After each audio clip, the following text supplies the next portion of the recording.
Unfortunate అనుకో అది ఆ సిచ్యువేషన్ వచ్చినప్పుడు నేను ఇరిటేట్ అయిన తర్వాత నేను ఫస్ట్ నెక్స్ట్ నేమ్ చాలా అనవసరంగా ఇది అనే అవసరం అనే సిచ్యువేషన్కి వస్తాను. కాకపోతే సార్ది ఆనంద్ సార్ది నాకు డిస్కో రాజా మూవీ చాలా బాగా నచ్చింది.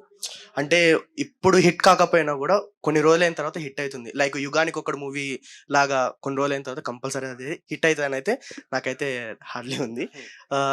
సందీప్ అన్నదైతే నేను లైక్ ఎప్పటి నుంచి అంటే ప్రస్థానం మూవీ నుంచి చూస్తున్నాను. ప్రస్థానం మూవీ లాంటిది ఒక విలన్ టైప్ లో ఒక మూవీ కోసం అని చాలా ఎక్స్పెక్ట్ చేస్తున్నాను. ఇందాక నుంచి అది మాట్లాడదాం అంటే దొరకట్లేదు నాకు మైక్ కూడా. యాక్చువల్లీ మేము మైకిల్ చేసినప్పుడు ఆ ఉద్దేశంతో చేసాం. సమం అనుకుంది ల్యాండ్ అవ్వాల, but something interesting like that. Thank you. And అక్క పేరు బొలమక్క. చెప్పండి. మీరు అంజీ సినిమా చేశారు అనేటప్పటికీ నేను అంజీ సినిమాలో ప్రతి ఒక చిన్న పిల్లల క్యారెక్టర్ చూశాను. అంజీ సినిమాలు నువ్వు చేసావా? చూసారు అని చెప్పేసి ఒక మూవీలో చెప్పారు మీరు ఒక ఇంటర్వ్యూలో. ఆ ఇంటర్వ్యూ లైక్ ఇది చూసారని చెప్పు. లైక్ చేశారు అంజీ అంజీ చిరంజీవి సార్ది తెలుసు, నేను చేశాను చేశారు అని చెప్పేసి సంథింగ్ ఒకసారి వచ్చి నాకు బాగా ఇష్టం అని చెప్పాను అంజీ సినిమా. నేను చేయలేదు, కానీ మీరు దానికోసం మళ్ళీ మళ్ళీ చూసారు. నేను స్టాలిన్ సినిమాలో ఒక షార్ట్ చేశా, సో మేబీ కన్ఫ్యూజ్ అయ్యారేమో. అండ్ నాకు ఒక చిన్న ఫేవర్ ఉంది.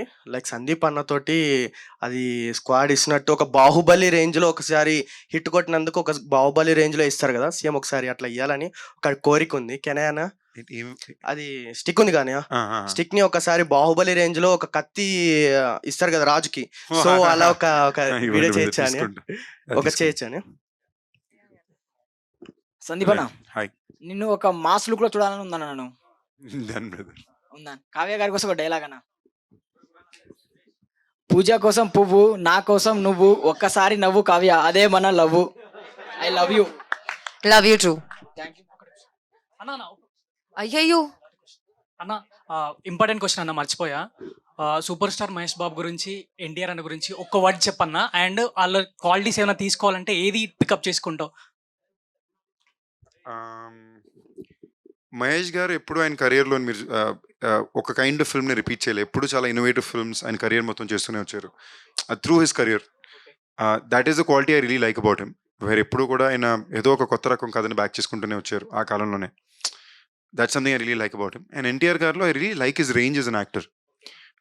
I really like the way he opens up. నాకు ఎస్పెషలీ మీరు చూసారంటే మన RRR RRR సినిమాలోని ఒక టైగర్ని ఇమాజిన్ చేసుకుని ఎదురుని గర్జించే సీక్వెన్స్, అది మీలో ఒక full league as an actor ఉంటేనే మీరు అంత రేంజ్ ఉంటుంది. So these are two things I really like about him. అన్న, తీసుకోవాలంటే ఏదైనా క్వాలిటీ తీసుకోవాలంటే ఇవే qualities, these are qualities I like about. Thank you అన్న, థ్యాంక్ యూ. లవ్ యూ అన్న, లవ్ యూ.